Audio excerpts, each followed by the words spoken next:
जय श्री हरि। जैसा कि आप सब जानते हैं कि बैसाख मास चल रहा है और बैसाख मास में अब बरूथनी एकादशी आने वाली है। बैसाख मास के कृष्ण पक्ष की एकादशी को अत्यंत पुण्यदायिनी और सौभाग्य प्रदायिनी बरूथनी एकादशी कहा जाता है। इस दिन भक्ति भाव से भगवान मधुसूदन की पूजा की जाती है। बरूथनी एकादशी का व्रत करने से भगवान मधुसूदन की प्रसन्नता मिलती है।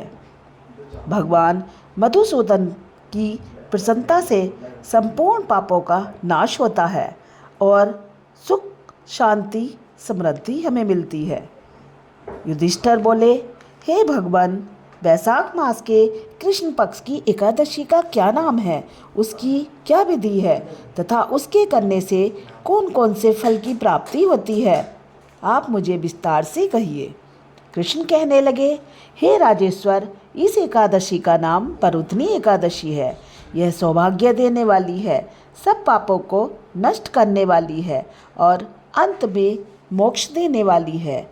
इस व्रत को यदि कोई अभागिनी स्त्री करे तो उसको सौभाग्य मिलता है। बरूथनी एकादशी का फल 10,000 वर्ष तक तप करने के बराबर होता है। कुरुक्षेत्र में सूर्य ग्रहण के समय एक मन स्वर्ण दान करने से जो फल प्राप्त होता है, वही फल बरूथनी एकादशी का व्रत करने से मिलता है। बरूथनी एकादशी के व्रत को करने से मनुष्य इस लोक में सुख भोग कर परलोक में स्वर्गलोक को प्राप्त होता है। शास्त्रों में कहा गया है कि हाथी का दान घोड़े के दान से श्रेष्ठ है। हाथी के दान से भूमि दान, भूमि के दान से तिलों का दान, तिलों के दान से स्वर्ण का दान तथा स्वर्ण के दान से अन्न का दान श्रेष्ठ है। अन्न के बराबर कोई दान नहीं है। अन्न दान से देवता, पितृ और मनुष्य तीनों तृप्त हो जाते हैं। शास्त्रों में इसको कन्यादान के बराबर माना गया है। बरूथनी एकादशी के व्रत से अन्नदान तथा कन्यादान दोनों का बराबर फल मिलता है। जो मनुष्य लोभवश कन्या का धन लेते हैं, वे प्रलय काल तक नरक में वास करते हैं या उनको अगले जन्म में विलाप का जन्म ग्रहण करना पड़ता है। जो मनुष्य प्रेम एवं धन सहित कन्यादान करते हैं, उनके पुण्य को चित्रगुप्त भी लिखने में असमर्थ है। जो मनुष्य इस बरूथनी एकादशी का व्रत करते हैं, उनको कन्यादान का फल मिलता है। बरूथनी एकादशी का व्रत करने वाले को दशमी तथा द्वादशी के दिन निम्न बातों का ध्यान रखना चाहिए। कांसे के बर्तन में भोजन नहीं करना चाहिए।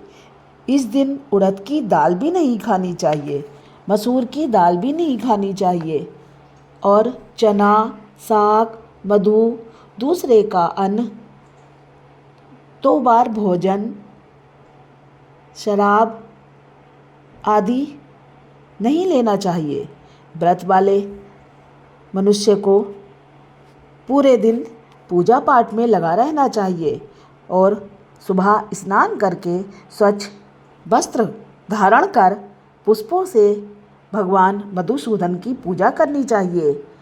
इस दिन पान खाना, दातून करना, दूसरे की निंदा करना, चुगली करना, क्रोध करना तथा असत्य बोलना सब त्याग देना चाहिए।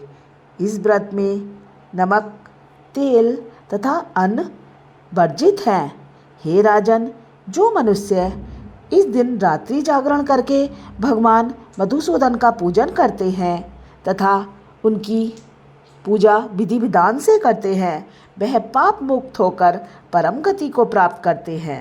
यमराज से डरने वाले व्यक्ति को अवश्य ही बरूथनी एकादशी का व्रत करना चाहिए। इस व्रत के महात्म्य को पढ़ने या सुनने से 1000 गोदान का फल मिलता है। इसका फल गंगा स्नान के फल से भी अधिक है। इस दिन माता तुलसी की भी पूजा करनी चाहिए, पर उनमें पानी नहीं देना चाहिए, क्योंकि एकादशी के दिन तुलसी माता को पानी नहीं दिया जाता। तुलसी माता की आरती करनी चाहिए। ओम जय श्री हरि। जय हो तुलसा मैया की।